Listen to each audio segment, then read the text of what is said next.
Welcome to the TMIT January High Performer webinar series. I'm Chuck Denham, Chairman of TMIT, and before we get started, just want to remind everyone to go to the lower left-hand corner of your screen in case you need to increase your volume. Make sure your volume's all the way to the top, and if you have a problem with audio, please then just go ahead and click on the button with the phone icon so that you can get a line.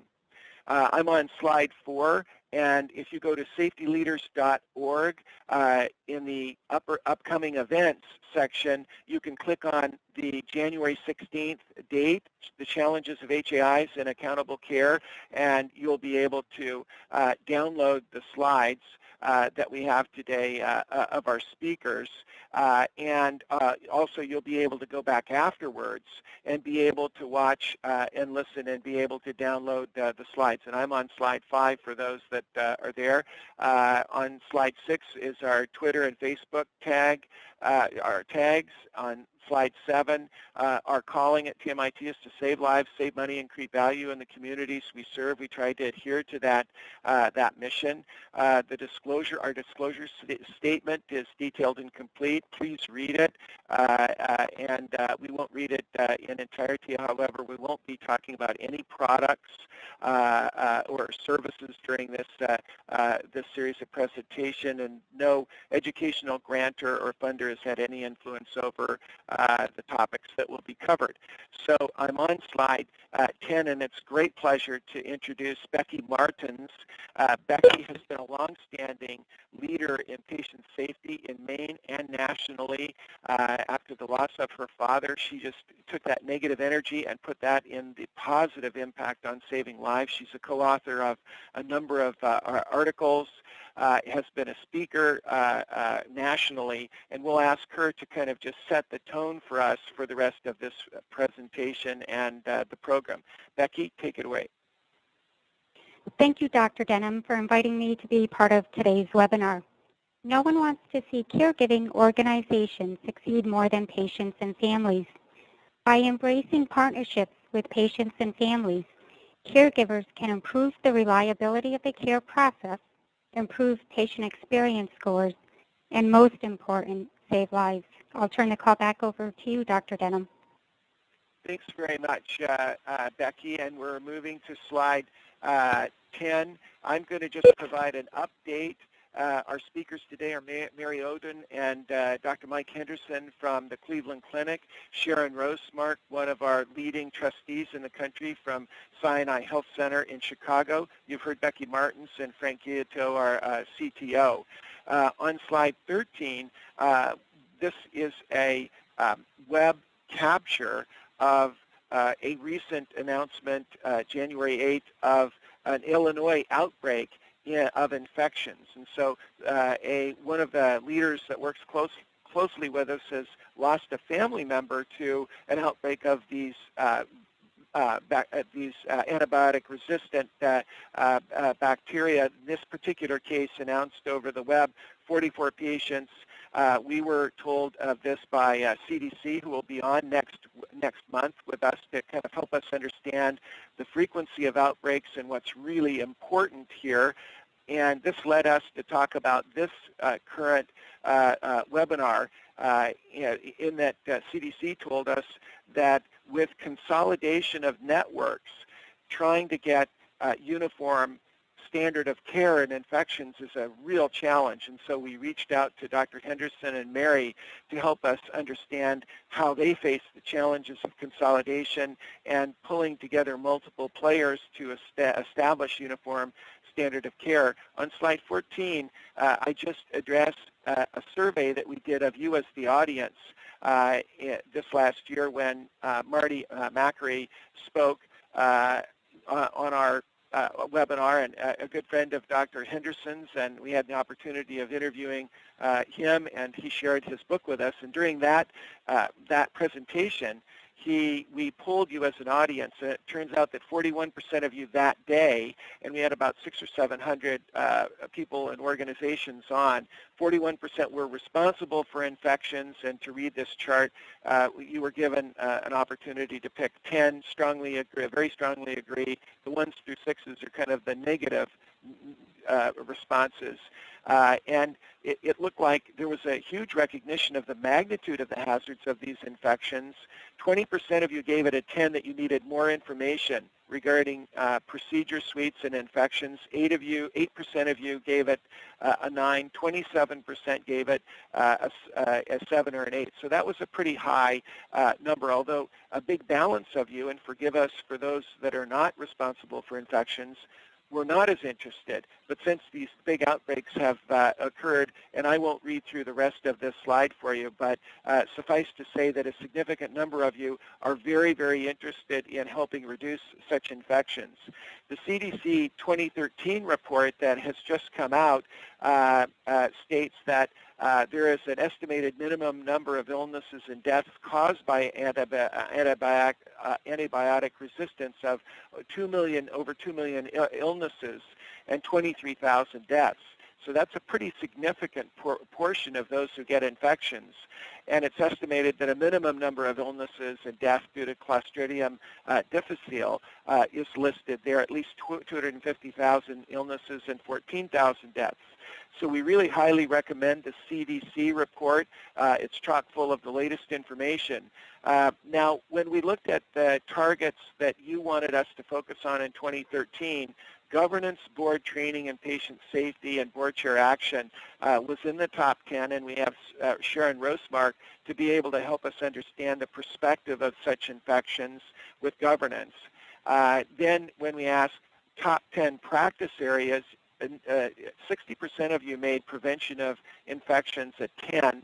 10% of you said 9. So that was a huge proportion that still say we've really got to tackle these infections. And then the third busy slide, and then I'll be done. You all gave it in the top 10, reprocessing of endoscopic devices and surgical instruments. 38% of you said it's a 10 out of 10, 7% 9 out of 10, and it ended up in the top 10 of technology targets. So as I finish up and just set up Dr. Henderson and Mary, we're in this zone of disruption where we're moving from volume-driven care to value-driven care. The zone in the middle is your zone of innovation. That's your arena where you can have a huge impact. But this consolidation issue is really important. So as we look at acute care procedures, we're going to have to go upstream to see what we can do to prevent such infections of patients that come through for procedures, and look downstream to make sure that we're detecting them. So with that setup, and it's 8 minutes after the hour, I'd like to introduce Dr. Mike Henderson. He's an associate editor of the Journal of Patient Safety. He's the chief quality officer of the Cleveland Clinic. He formerly led the transplant service there for liver transplants. As we always laugh, he does a Whipple every other week or so, just so that the surgeons recognize he does one of the most difficult operations and still a practicing surgeon. And Mary Oden, their leader of infection control, and a very accomplished person. And I'll have Mike actually start with an introduction, and perhaps he can add a little bit more of an introduction to Mary, and that way I'll get out of the way and allow you, Mike, to go forward. Thank you very much, Chuck. If I could go to the next slide. Appreciate the opportunity to be on today. And what we'd like to do for this webinar is give you some of the experience we've had at the Cleveland Clinic Health System, a program that Mary and her team really put into place a couple of years ago about sterilization, high-level disinfection. Really what it comes down to are a few things like this. This is the kind of package you'll find in many offices. And I took this picture just last week when I was seeing patients in clinic. And I gave it to my chief resident and said, is this sterile? Is this safe to use for patients? And he knew about the markers and things in there. I then showed him this picture, which was not actually one of our endoscopy suites. But this is a very typical scene in many hospitals' procedural areas these days, where there's a line of scopes hanging there, and you can see one of those scopes is even right now touching the floor. Are these scopes properly cleaned? Are they being disinfected appropriately? How do we know? What are the risks in these spaces? And as we see more and more procedures out there in multiple locations, these are pertinent questions in day-to-day practice. And this is the scenario I asked Mary and her team to get into. Go to the next slide. And a little bit of history. Remember what it was like just a couple of hundred years ago. This is how the surgeon performed. He carried his instruments with him in his box, took them out, and then if you just click in the next few bits here for me, things have evolved.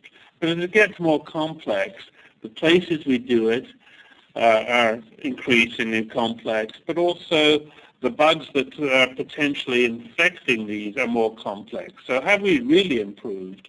And how do we really ensure that we have safe instruments for our patients as our instruments have got more complex, but also as our invaders potentially have become more complex? And next slide. So really I've got three bits to this as I introduce Mary. It's really the why is this important? I think there are high risks in multiple locations, and Mary will give you a feeling of the scope of the locations. As you start to think about this and really look, who is cleaning these instruments and where is a big problem. We did have some events, nothing catastrophic, but enough events in our system that it really raised a red flag for us, in addition to this being an appropriate red flag for our surveys and accreditation bodies. And really the who is about the leadership commitment to make sure we do the right thing and drive improvement in these areas. And Mary will touch on that. There are many, many disciplines involved. And we've got to make sure we involve all those people as we develop the right programs in the multiple locations. So really, I was the bystander. I provide some of the leadership commitment to make sure this happened. But the team was really led by Mary Oden, who is our Senior Director for Infection Prevention for the Cleveland Clinic Health System. And she really pulled together all the appropriate stakeholders in the team. I think we made a lot of progress, but as always in these things, never rest back. How do you sustain this? And really it becomes important to keep your eye on that, the metrics you're going to follow, and how you're going to make sure that the good things you put in place stay in place. And I'd be wrong to say we have it perfect. We continue to struggle through those phases of it to make sure that we keep our sterilization, high-level disinfection as good as we can and as safe as we can for our patients. So without further ado, Mary, why don't you go ahead as my hero in this space, as our Senior Director of Infection Prevention, who really, I think, put together a great program to help move this forward. So thanks for those very kind words. And I want to say thank you to Dr. Denham for the opportunity to discuss this today. So we're very proud of an educational initiative we had at the Cleveland Clinic, and sincerely, it is work in order, and we continue to improve and massage it as we go along. But it is really to include an issue that has a lot of risk in the hospital, in the health system. And as we continue to grow and acquire additional practices, and there's so much care that goes on outside of the walls of the main hospital, so to speak. So when I talk about the Cleveland Clinic enterprise, that includes our main campus of 1,400 beds, 8 regional hospitals. We have 16 full-service family health centers where all types of care occurs. And, you know, probably 10 years ago, many that are in the audience probably believe that there is so much less risk of infection prevention or infection occurrence in the outpatient settings. But that has changed so much because there are so many invasive procedures. There are so many probes and scopes that occur in very minimally invasive areas. So our current state, we have equipment reprocessing processes going on that were inconsistent and incorrect in many settings. And again, I believe this isn't very different than what many of you see in your situation every day. When you question the competency documentation, again, it's very inconsistent. And some areas, of course, have done a great job in documenting competencies, updating these on a regular basis, but it really isn't the standard throughout the organization. So when we talk about our educational process today, it really is to really include the patient's perspective and what do patients expect. And as we age, many of us will be or have been patients, and we want to assure that the equipment that comes in contact with us has been appropriately managed to minimize the risk of spreading any type of infection, resistance, or otherwise. So our health system, we believe, was in a vulnerable position just based on the scope of care we provide, the amount of reprocessing that's going on. Our vulnerability, as we looked at that even closer, just across our health system, approximately, and I do believe this is really a lowball number, 1,000 scopes are manually reprocessed daily across our health system. And what really stands out is the reprocessing is conducted by so many different people. And some are clinical, there are multiple disciplines. It's not primarily the sterile processing team. And that's what's unique in such a high-risk, problem-prone procedure. There are so many different disciplines, and many times this isn't the sole responsibility of the employee. So in places that have a technician, for example, that does the reprocessing, and that's what they do every day, they have the opportunity to become a lot more proficient. But many times it's a collateral duty of clinicians, nurses, et cetera, and it's a duty they may do very seldom. So the importance of assuring that we've got a consistent way to get our arms around these multiple disciplines that are spread out all across the health system. So in during our rounds, just in a family health center, it's not unusual to see a tabletop sterilizer, and there's no quality control to go with that. They don't use a biological indicator, and they may not have had appropriate logs. And again, in a system the size of ours, as we continue to grow and acquire medical practices across the state, we inherit sometimes the practices that have gone on before. So it's important to do a risk assessment to identify, again, that vulnerability and ensure that we implemented a standardized practice of safety throughout our organization. In many times, talking to staff, you get so many different discussions and explanations for how do they reprocess instruments. So it has been an inability to discuss the process in a consistent manner. On previous regulatory surveys, there has been recommendations for improvement. And on one survey a few years ago, there was only one recommendation regarding reprocessing, and it was an area that had an expired solution, high-level disinfection solution. And they thought it was kind of a minimal problem. They realized, the stock needs to be rotated. They needed to get a new supply. But in an instance like that, that could be a real big issue if you had a callback and notification of patients because we had a major failure in quality control. And then if you have regulatory or anyone else taking a look at this and we use an expired solution. So there's no minor infraction here. We want to assure that the practice is appropriate every day for every patient, for every procedure, for every piece of equipment that we process. And then we also had numerous reprocessing failures the 12 months previous to implementation of our educational initiative.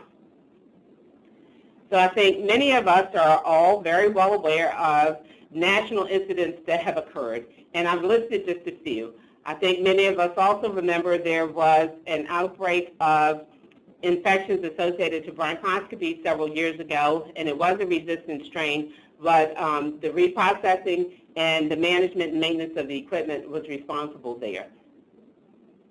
This is the scenario we don't want to see. None of us want to see our hospitals getting that kind of press. Primarily, reprocessing is most important for the patient, and it poses a major risk to patient care and safety, and the reputational risk. If indeed you get a callback or a notification, getting this type of media attention is detrimental and it's very difficult ever to repair. So we want to stay in front of that and to assure, do we have all of the procedures in place to minimize the risk and to really assure the quality and integrity of our medical devices day to day. So as we evaluated the need for education here, our goal was really to educate and train all enterprise employees that are responsible for cleaning, high-level disinfecting, and or sterilizing equipment on the new enterprise guidelines. Pretty lofty goal. And as we know, what's most important in all organizations, and ours is such a complex organization, is to assure we have the appropriate stakeholders involved. And in our setting, it really helps when we have physician champions for any major initiative. And this is a procedure, again, that crosses all clinical barriers, et cetera, and specialties. So we had our hospital epidemiologist, who's an infectious disease doctor, as co-champion, along with a urologist who has a very high volume practice and who has been known in his area to write guidelines regarding processing of urology scopes, et cetera. So it started with our physician co-champions. Behind that was Dr. Henderson as our quality leader in the organization, who really supported this program and really gave us all the authority to get things moving to improve the practice.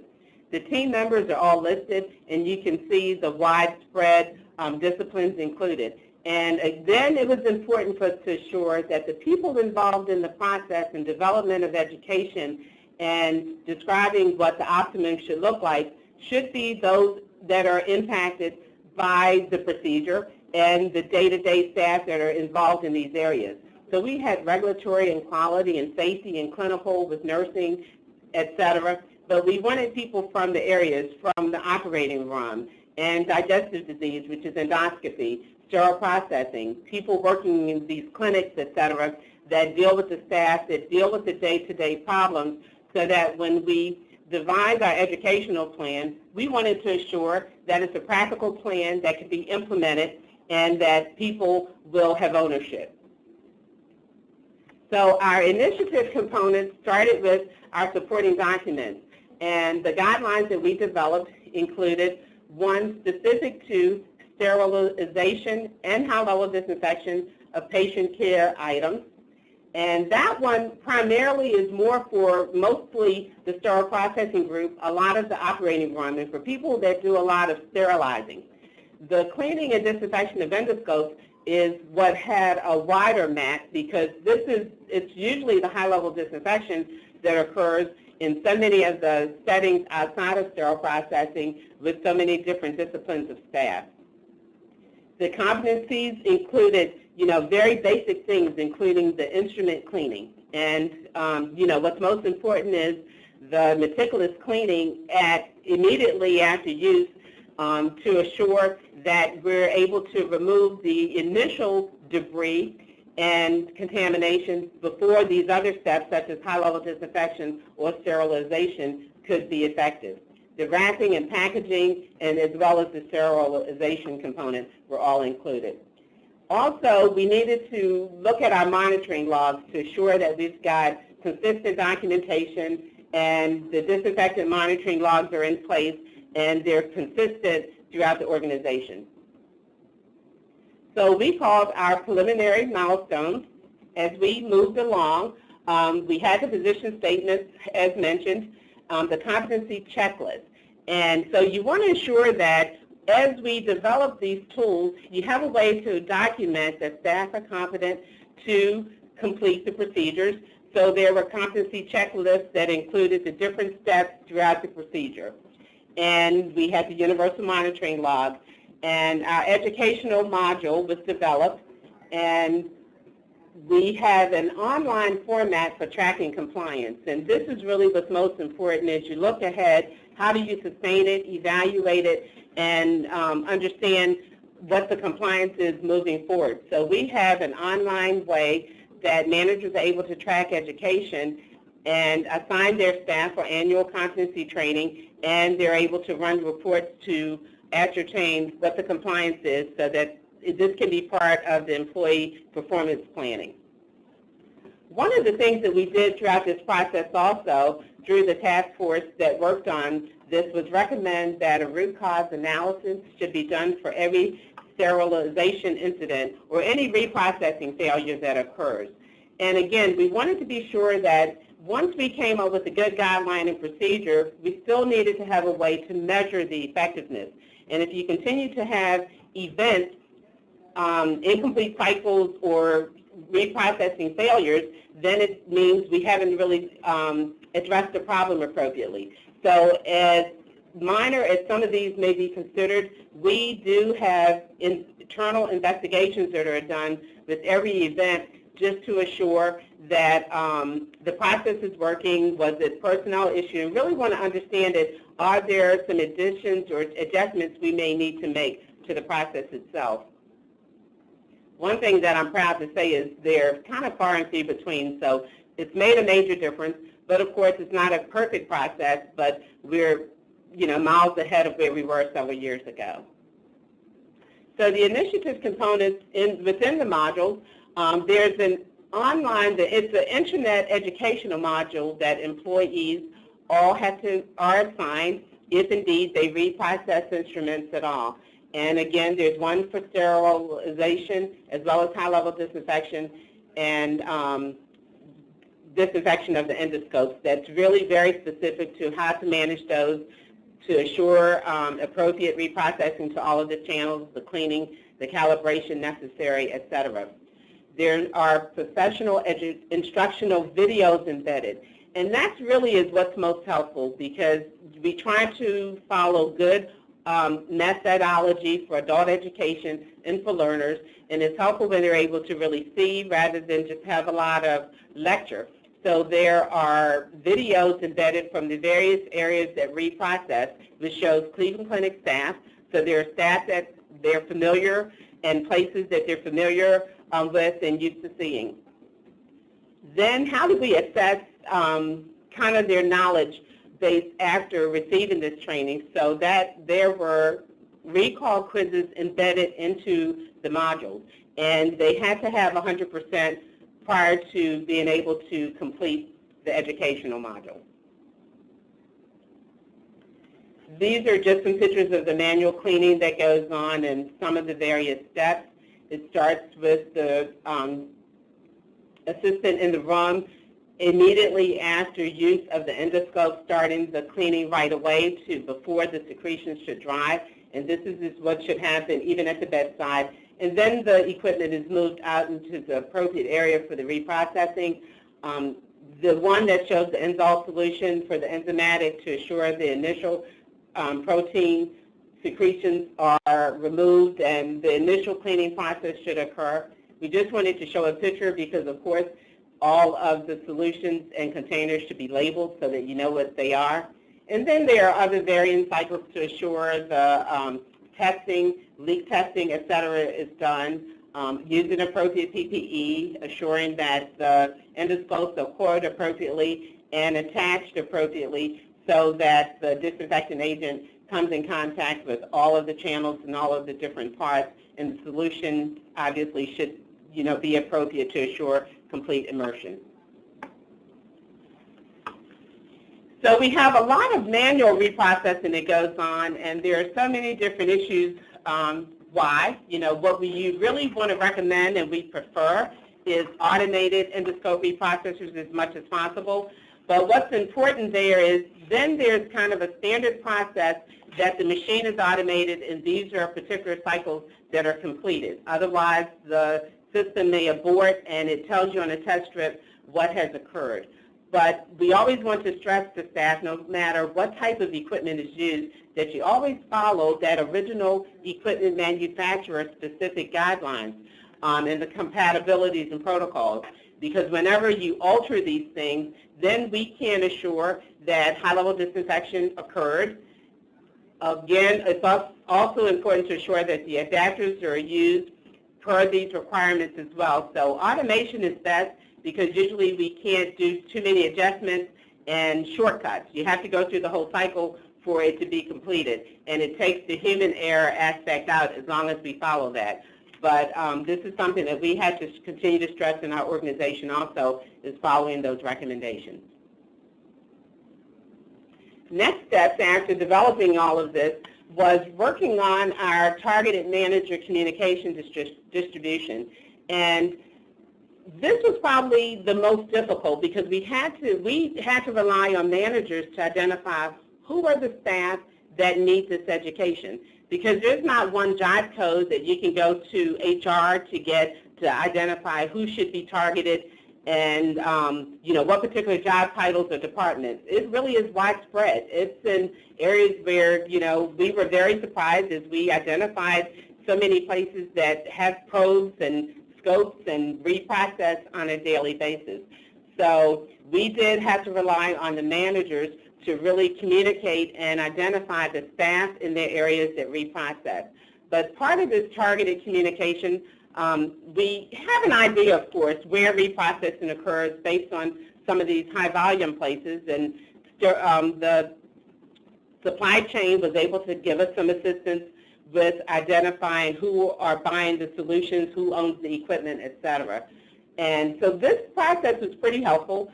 I think there was some redundancy as we took it to different venues in the organization to educate, and that was helpful to assure that they heard it from varying levels, high level as well as lower levels and mid-level, so that people were able to self-identify and the proper employees were included in the educational plan.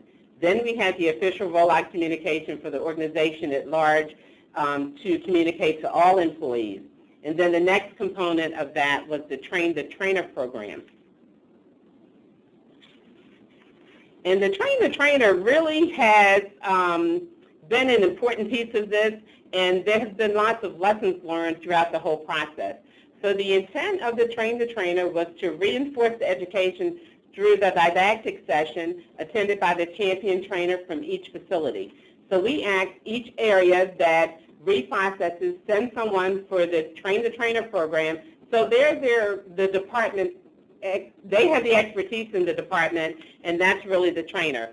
So that since this was such a huge new initiative, we didn't want to just rely that if people did this online module and passed the quiz, that they really knew how to connect to different steps when they came back and that their hands-on was appropriate. So that was the reason for the Train the Trainer, to have this champion in each area, to have someone that could really kind of sign off the employees and be the expert to also train others for that same level of understanding. Initially, we thought this would be a one-time offering, and when the trainers went back to the areas, they would train their colleagues, and ultimately, close to 100% of the teams would be trained. And of course, that was a very lofty goal, and we didn't totally meet that, but the trainers are out there. They really are infiltrating these various groups. But what we've learned to understand is we need to offer the training on an annual basis. So planning is in progress for us to have another offering during mid-year 2014. Based on turnover of staff and people that transfer, et cetera, we didn't get all of the teams. Teams didn't go back and train everyone, or maybe that one trainer who had the expertise may have moved on to a different area. So again, just to assure that the understanding is current, that is the piece that really does need to occur on an annual basis. So this just really depicts the training process a bit. And we started with the QuipC core team, really the experts that were involved in this, really standardizing what this should look like, what the training, the hands-on, et cetera. Then we identified the team of people around the main and regional core, and there were 24 that would be doing the training throughout the organization, and who would be going to all of these different centers to train people in the different off-site centers. And we had a focus of 150 that even took it to the next level to get out to do this training. And ultimately, through the Train the Trainer program, there were 1,600 employees who received the education. This map just shows a bit the Cleveland Clinic landscape a bit across our area, and the different stations that were set up and the number of employees in all of these areas. What was most impressive with this is the team of trainers were all about, these are people that have full-time jobs. So they took it on as a project, they volunteered their time. There was a huge coordinated process to ensure that they had equipment and appropriate setting to be able to provide this training. You just can't do it in an auditorium. et cetera, if we didn't have water supply and adequate equipment. So this is really a big component, but this is what's most important to build in for sustainability.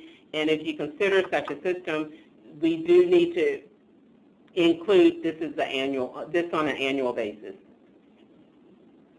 So as we sum it up a bit, at the end of this, what we wanted to really summarize for a manager and staff that everyone has a role, and initially is to ascertain if education is needed. And if so, then they needed to complete the online education, doing this as an annual competency. And for managers, they needed to identify that champion trainer for their area. And always, we always want to preface it with ensure manufacturer's guidelines are followed, because any change in the manufacturer guidelines can result in a major error, and which would be very detrimental. There's so much invested in purchasing this equipment. We want to ensure that we're using it well to do due diligence for patient safety, because the patients do expect that staff are competent to process the equipment properly. So our take-home message remains that sterilization and high-level disinfection are high-volume and high-risk events. Mandatory competency-based education is necessary to promote patient safety and prevent liability, and continued monitoring is necessary to assure the sustainability. So again, we're not perfect. I say we're probably 80% better, and we still have 20. We're still trying to get our arms around as we continue to grow and acquire new practices, as procedures change and increase in many of our inpatient and outpatient areas, with new areas that have equipment that must be reprocessed. So that ongoing monitoring is what's most important to assure that we stay current and we stay safe. Our successes during this initiative is that we did have a core team that was engaged and committed. And we had, again, stakeholders from across the enterprise. I wanted a representative from each hospital. And initially, people came with boundaries that this is the way they've always done it. But sincerely, it was such an engaged team, and they were very successful in assuring that we had a standardized product. We ended up with our high-quality education package, which was developed, and the broad communication was well received. So again, thanks for the opportunity, and I think at the end of all sessions, we will welcome questions.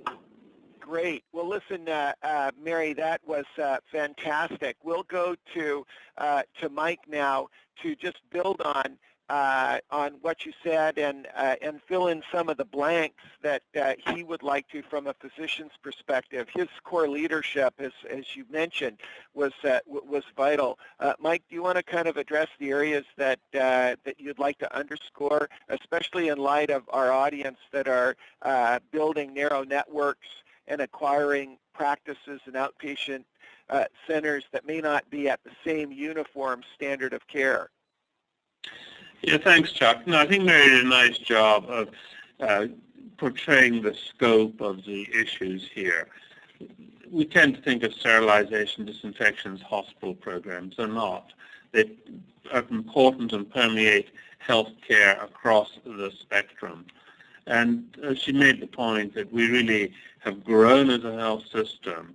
And as we acquired a lot of doctor offices, you find that the practices there were suboptimal.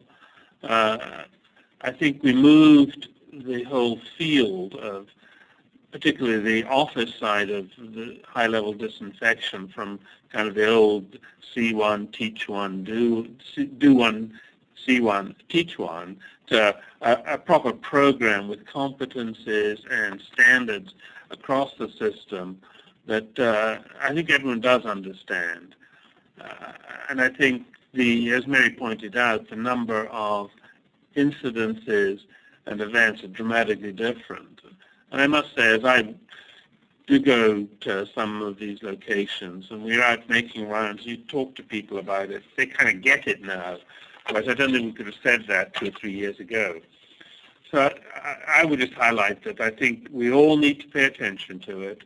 It is about the attention to the details. It is about having standardization of practice, expectations of competencies, and holding our workforces accountable to doing what we need them to do these things properly, and to keep it safe for our patients. Fantastic.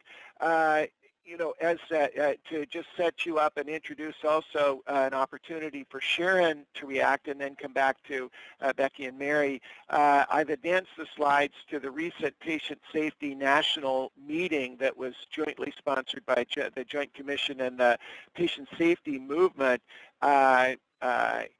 And you were at the meeting, as well as people from all over the world, and the Joint Commission presented a lot of the work that you're jointly doing with them. And so wanted to give you a chance, Mike, before we go to our reactors, to just share this almost full 3 days of presentations and that were out here in California, and what some of the takeaways from this meeting were. Yeah, I think, number one, it was in Southern California, which is a long way from Cleveland. And as I left the minus 14s to warmer climes, it was a great meeting. But the focus on patient safety is huge. This is the second year this patient safety movement meeting has taken place. And the enthusiasm is infectious. What I really took away from this, Chuck, is, number one, really the voice of the patient. We heard several stories, and they're tearjerkers. They truly bring it home to you that these are individuals we've got to do better for, where there have been preventable errors in the healthcare systems. So addressing that and involving the patients and helping us understand these is huge. Second lesson I really learned was really that culture trumps all in healthcare. It came up in the many panel discussions that were had through this summit, in addition to there being a panel specifically on culture. Now, I'm a surgeon, and I think if you'd asked me the importance of culture 10, 20 years ago, I wouldn't have got it. But I think it is about the team building. It is about how we manage and use and encourage our employees to do it right. And certainly in our own environment, Chuck, you visited the Cleveland Clinic, it is about the employee engagement. It is about the culture of being patient-centered. We use that term a lot, but truly everything that is done needs to be done around the patients, not around us, the providers. And it's about the culture of safety. So it's how you meld that just into the overall culture of organizations. And that was a very clear message through this summit last week. The third thing I'd highlight is that I think we have got a whole lot better at having tools to help drive performance improvement. And as you pointed out, this summit was co-sponsored by the Joint Commission. Now, we tend to think of the Joint Commission as an accrediting authority. There's a new face to the Joint Commission Dr. Chadson has brought in the Center for Transforming Healthcare, which sets out to take some of our most common problems and look for solutions that can then be broadly applied by any hospital or healthcare system in the country. Now, we've had the privilege of working with him in the Center for Transforming Healthcare, where he takes centers who use robust performance improvement methods like Lean and Six Sigma to really dissect problems in detail. And the common theme in developing these solutions are that for any given problem in healthcare, take hand hygiene or handoff communications, two of the early projects they looked at, you can define 20 or 30 factors that are important in driving improvement for any given center. And those factors are not the same in every environment. They vary depending where you're practicing, who your populations are, and the readiness of your employee workforce. But the key to the approach that they are taking is define which half dozen factors are most important to you and drive improvement on those. They develop these targeted solution tools that really work, and you can really drive improvement. So any of you out there on this webinar who have Joint Commission accreditation. Those tools are all available at no charge to every accredited healthcare system accredited by the Joint Commission. Use these tools, because I can tell you they really do work to help drive improvement. And the final message I got, although we heard a lot about technology through this summit, technology isn't the frontline answer, but it's clearly an important enabler. And we talk about the electronic health records, we talk about a lot of the new and fancy technology that is available in healthcare. But it's how you get all the different technologies to talk to each other. The interconnectivity is not there yet. And we need to continue to work towards better interconnectivity with technology to support the people. Ultimately, patient safety improvement depends on people. Technology is an enabler to help those people do things better for their patients.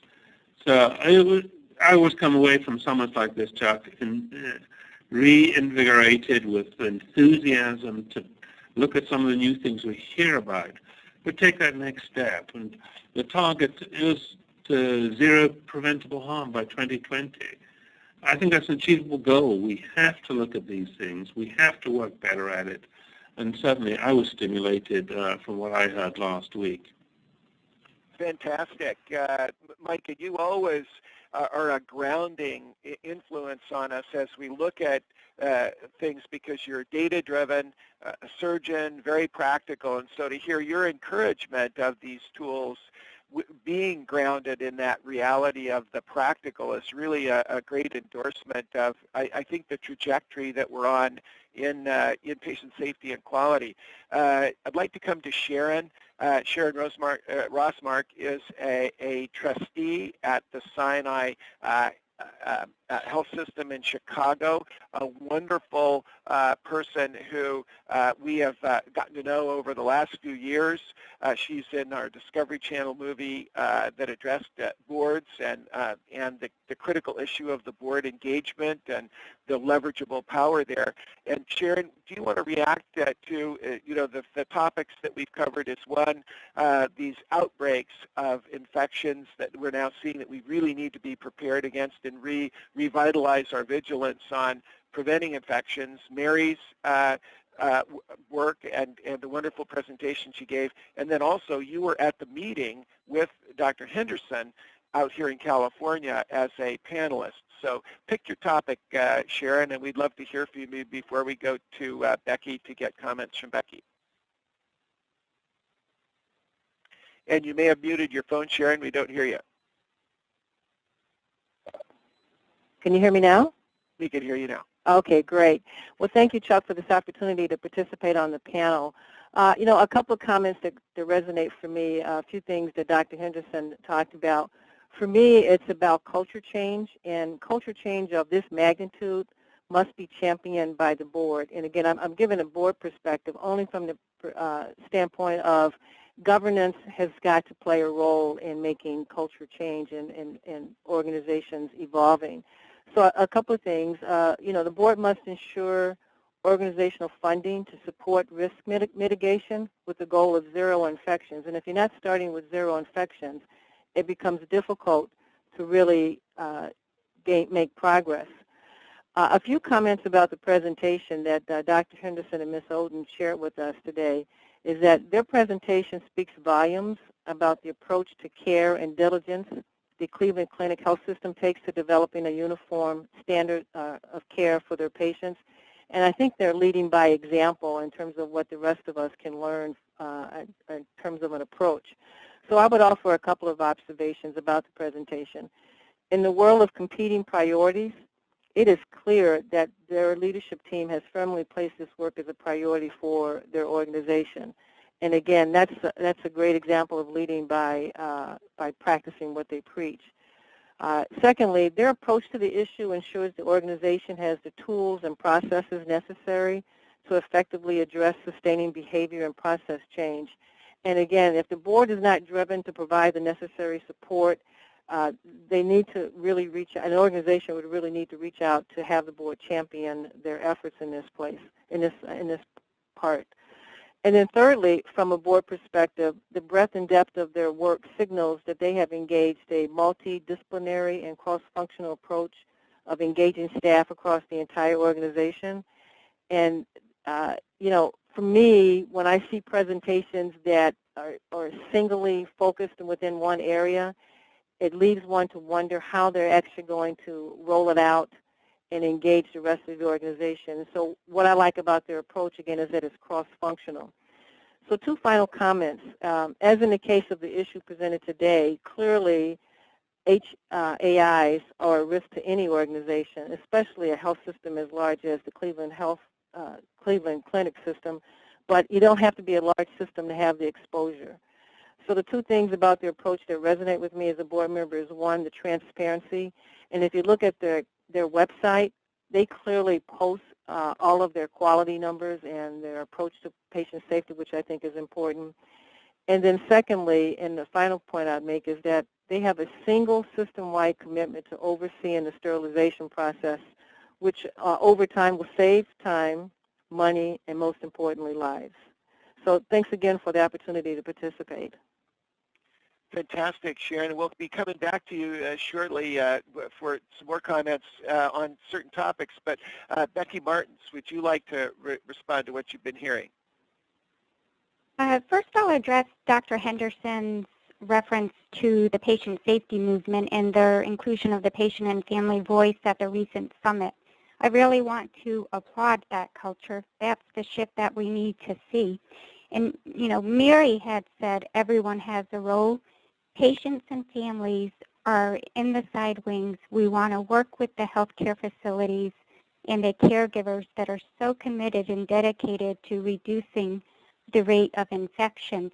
And I can tell you, as an individual, a volunteer in my local community, I would absolutely love if our local health system said, Becky, use your knowledge, come and partner with us and be part of the solution. And I would encourage all the listeners on today's webinar to do just that, to reach out in your local communities, find out who your patient partners are, and encourage them, invite them to be part of the solution, or at least part of the conversation and dialogue. Great, thank you very much. So Frank Giotto, we have been talking with CDC regarding the multiple outbreaks that have been occurring, and the concept that they gave us of the toxic tail, meaning that when narrow networks are being formed and a great organization is acquiring an organization in a community, that they're acquiring the toxic tail of risk of the prior care that's been delivered. And then the second factor is they also have to bring them up to the same uniform standard of care, where they may not be at the same level when they become part of the network. You want to react to what you were hearing this morning and maybe supplement a little bit of the conversations we've been having with CDC? Certainly, Chuck, and again, as the other reactors, I applaud the work that the Cleveland Clinic, under obviously the great leadership of Dr. Henderson, is undertaking. And maybe I'll also use this as an opportunity to pitch an upcoming webinar where we'll be going into much greater detail with a representative from CDC on this very topic, and that's March 20th, so mark your calendars. But clearly, as organizations are expanding their network and acquiring these facilities that are clinics or outpatient environments that do not have the same infrastructure or resources historically to tackle this issue of high-level disinfection in a systematic way, there's always been a risk. And as organizations go in and acquire these facilities, clearly the risks come with the facility. So this notion of toxic tail is increasingly becoming an issue. And I think, in hearing what was presented by Ms. Oden today, this is part of the solution, which is bringing in place very much a systematic approach that is a process that has all the key stakeholders involved, that is tested, and that allows you to regularly verify that things are taking place in the appropriate way. So I think that while it is an issue and it's an emerging issue, clearly today what we hear is an example of how you can tackle it by building in the right processes and by engaging the key stakeholders. Fantastic. Thank you, Frank. And I'm going to come back to Mary now for a reaction, but I put up the polling questions that we'd like to ask. And we'd like to ask, do you want more information on the drug-resistant infections? So drug-resistant infections are an important topic to cover in 2014. As you all know, we use the Net Promoter Score approach where we're going to subtract the 10s and the 9s from, or subtract the 1s through the 6s, where you're probably a detractor or not interested, from your 9s and 10s, and 7s and 8s are in the middle. And then the other two topics are, what topics are important leadership issues to address, and what topics are important practice issues to address.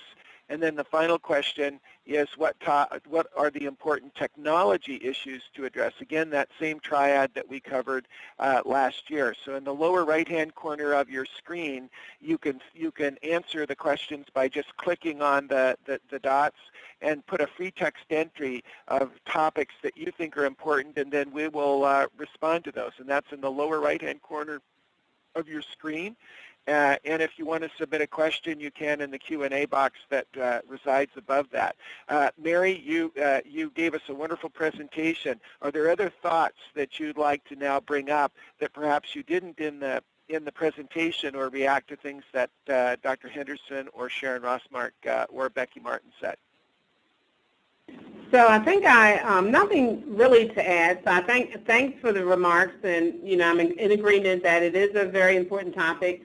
And it starts with the very basics, that initial administrative support to move forward, and the same zeal and inclusiveness that we have for this particular campaign is really what's needed to promote quality, safety, infection prevention, which is a big component of that. And we plan to mirror this type of multidisciplinary, enterprise-wide process for solving other problems within our health system. So again, thanks for the opportunity. Great. And then, Mike, you and I had conversations out here in California about the approach that the Joint Commission has taken, and that Dr. Mark Chasson talked about, regarding the fact that these safety harm areas are really multi-causal, and not only are they multi-causal, but they're different across organizations. Can you add a little bit of granularity there? We've kind of had this one cause approach, one solution approach in performance improvement, where only this change package works and it's going to work at every place the same. And I think he illustrated the greater complexity, but the fact that once you're aware of that, you can tackle it. Do you want to maybe address that? I thought that was very, very enlightening. Yes, I think it's a very important point as we consider improvement in healthcare. It is a little different to the aircraft industry or the nuclear industry. We've participated in a couple of these projects to date. And I'll take the example of reducing surgical site infection. We looked at this across 8 centers across the country who use robust performance improvement methods. And I must admit, when we sat down initially to brainstorm the important factors, it was all over the map. Everyone had different ideas. But really, as the initial meetings matured, one began to focus in on major factors. It's the usual culprits of, some of the standard process metrics are out there, your antibiotics and timing, etc. Do you do or do you not use bowel prep? Do you scrub the patients beforehand or not? How do you handle the dressing, etc.? So, but eventually that project came up with about 20 important things that might be important for reducing the risk of surgical site infection. And having done that, then the centers A, had their baseline data, but B, implemented their own bundles. And it was not defined in the project, you will do bundle A, B, or C. Don't choose 6 things that are most important to you. And everyone chose something a bit different. The impressive thing was 18 months later, this is a longer project than they tend to put together, everyone got better. And everyone had chosen something slightly different. But overall, that project reduced surgical site infection after colon surgery by 33%. That's pretty impressive. Superficial infections reduced over 45%. And the same happened in each of the projects they have looked at. So I think this approach of figuring out what the things are that are important in your environment and then implementing them, no matter what you do, if you do it in a systematic, standardized way, you're going to drive some improvement. Now, the added advantage, as I pointed out earlier, is that these targeted solution tools, the things that some of these expert groups have shown really do drive improvement, are now being made available much more broadly. And I think it is, how do we get people to adopt these approaches and adopt these tools in their own local environment? I think the other lesson we have learned in driving performance improvement in healthcare, and I have certainly learned over the last 4 or 5 years in our system, is if I stand at the top and say, this is what you're going to do, go out and do it, i.e. the top-down approach, doesn't really work. It has to come from the bottom up. My role is to give them some of the ideas and opportunities of the things that may help drive that. But the action has to come from the front line who are with the patient every day, who see the problems, who know what's wrong in their environment. But we, the leaders, have to encourage them to get together and agree at that frontline level to standardize their approaches and drive change. It's an increasing opportunity for me to be more subtle in how I put out some of those opportunities to those people. But you've got to give them space to come up with the ideas. And if we do it in that approach, there is no question in my mind we will dramatically accelerate the rate of performance improvement. I think the Center for Transforming Healthcare at the Joint Commission is doing a great job. Where it is struggling is the dissemination of some of these great approaches and tools out for the frontline people to use. So I'm using this opportunity for those of you on this webinar to say, go and look at some of these things that are out there. Google the Joint Commission website, the Center for Transforming Healthcare, and just play in it and start to look at some of the things available with these targeted solution tools. You'll be surprised. And if you get your frontline people using them, you will be pleasantly surprised at how rapidly you can make progress. Fantastic. Now we have a question, and we want to remind people that they can put questions in the Q&A section in the right panel of the screen. And one question, I believe, for you, Mary, is: does your hospital use sheaths for your scopes? What about the nasopharyngeal scopes? Do you use high-level disinfection cleaning after removing sheaths, if you use them? There are a few areas that use the sheaths, and the real goal of the sheaths is to decrease the risk of contamination, but it doesn't eliminate the risk of contamination. So high-level disinfection is still required and necessary after removing the sheaths and prior to use on other patients. And Mary, I have a question for you. So we have a number in our audience that are at frontline hospitals that don't have the resources that the Cleveland Clinic might, of being just a very large system with lots of educators. If you were at a couple of hospitals that have teamed up to work together to become a small part of a smaller, narrow network, and they were to reach out to bring an outpatient surgery center, procedure center into the mix, what would be the first steps that you would take to be able to try to get uniform standard of care up to the level that you require? Any advice for our folks as they're doing that? Because many of our folks are having to do that, and the safety officers are starting to realize they've inherited now being able to make sure that that's happening.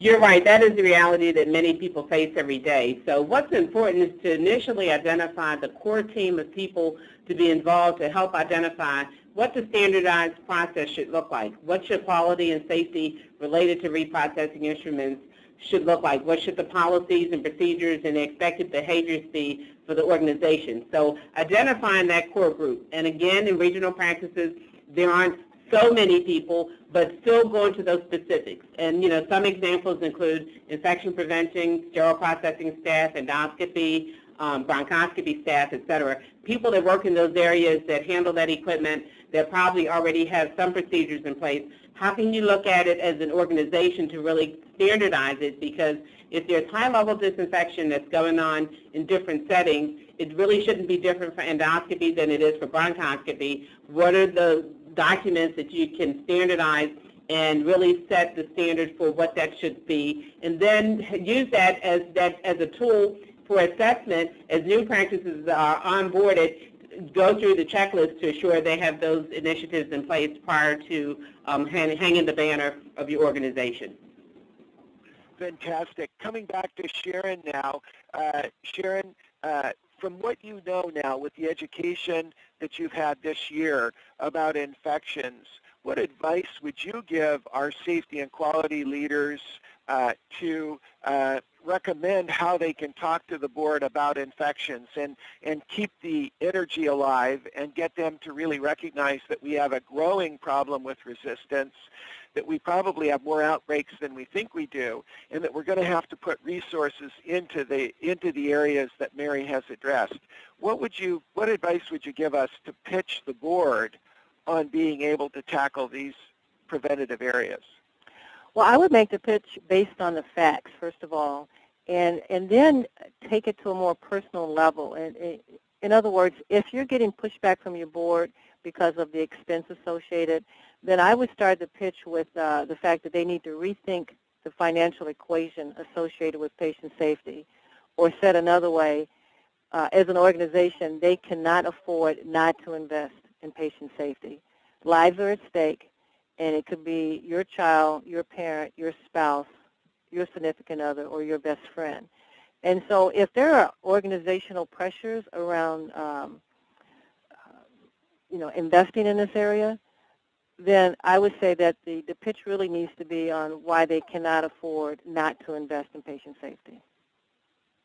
And what would you say to them after they have events on how to reach out to the community when they've had a series and a multiple outbreak? Any advice there? Yeah, I think that the advice should be, one, they should follow with the process around just culture and ensuring transparency, as well as put a face on the issue for the board. Let them see who was harmed and help them understand how this cannot be, how we cannot afford to have it happen in their organization again. And Mike, any comments there that you'd like to add to before we go to Becky? And I think we'll be able to finish a few minutes early.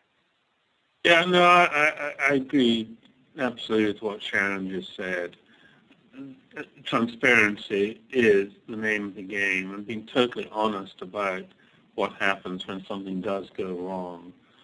But that is a huge part of the whole culture change that I do believe we are seeing increasingly in healthcare. I know it has certainly become part of what is happening with us. If you'd asked me 5 or 6 years ago where we were in a deny and defend stage still at that point. So when events happen, being totally honest with patients and families and ultimately with the public, if indeed it is an important public issue, I think one needs and should be doing that at this stage and taking responsibility for that. But also remember the other side of these bad events are the caregivers. People don't come to work intending to do something bad, and they can be victims too. So we need to be careful and pay appropriate attention to the so-called second victim and be supportive and listen also to the caregivers and make sure that we don't lose good people because of some unfortunate, catastrophic event that has happened on their watch. So I think there are these sides to how we look at it and manage these situations, and I think it's a different area in healthcare, but this is the culture change we're talking about. Fantastic.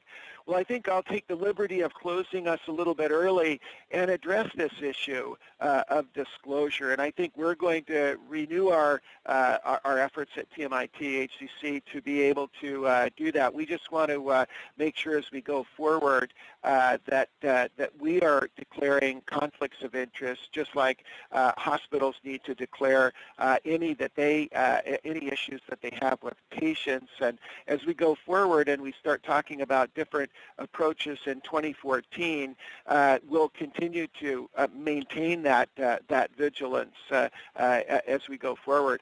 What Mike has just said is so important about care of the caregiver. It is so easy after we have an outbreak or events to kind of pull in and withdraw and not reach out to the patients and families in the community that could be harmed or could have an ongoing issue.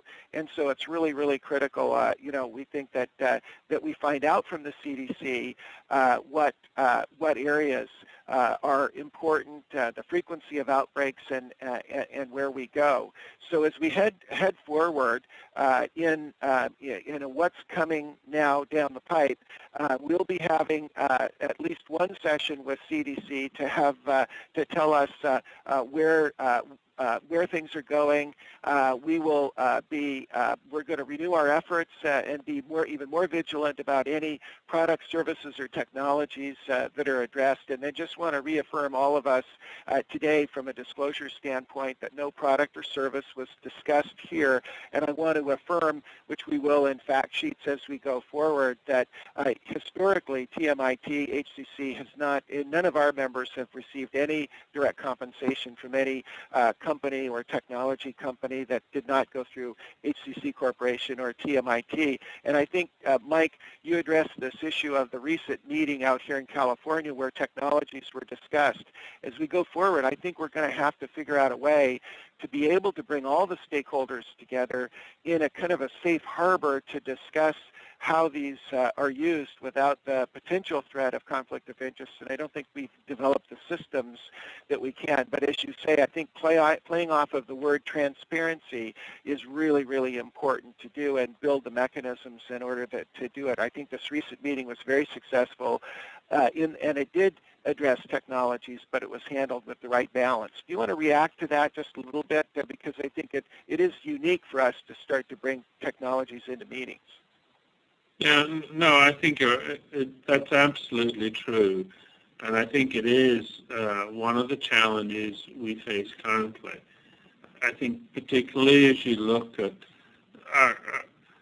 our dependence on some of the new technologies, and take the electronic health record as one of the leading bits in that, let alone some of the bits that one is using to support it and feed it to provide much of the data on which we need to judge performance and make decisions.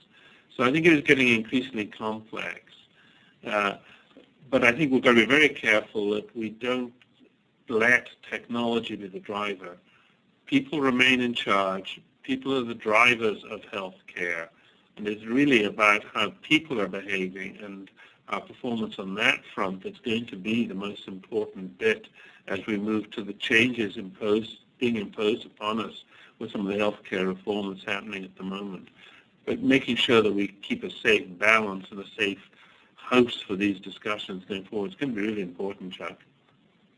Yeah, anyone, Sharon, do you want to react to that final bit, and we'll go around the table and then we'll close?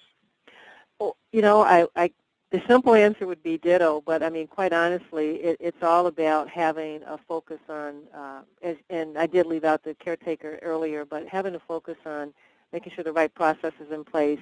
They actually enable the clinicians and the caregivers to deliver the best quality care that they can in a safe environment.